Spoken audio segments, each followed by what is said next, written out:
Pasintabi po sa mga nanananghalian.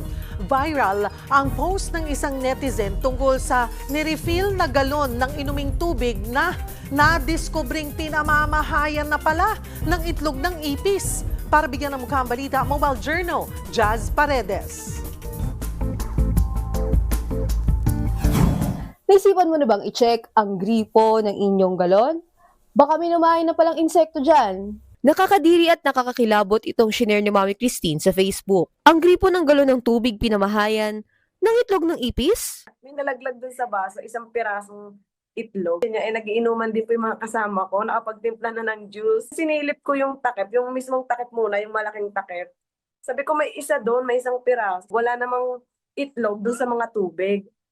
So, chinek ko naman yung sa labasan na ng tubig. Doon ko nakita, hanggang ilalim pa. Wala daw silang galon nang bilhin nila ito sa tindahan. Wala rin silang sariling container dahil bagong lipat pa lamang sila noon. Hinala ni Christine pinamahayan ng galon dahil mayroong kainan ang tindahan ng tubig. Siyempre, sa labas sila naghuhugas ng mga plato, ganyan.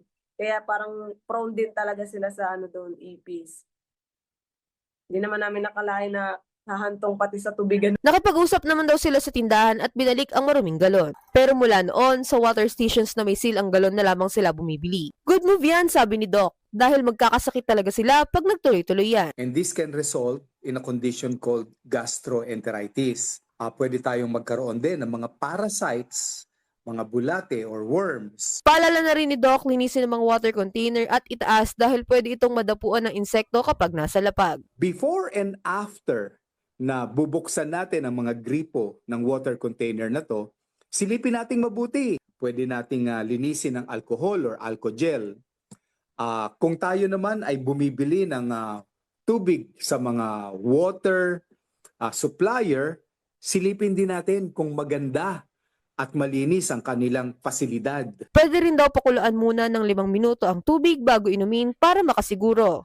Walang masama sa pagiging egoista, lalo na kung kaligtasan ng ating kalusugan ang pinag-uusapan.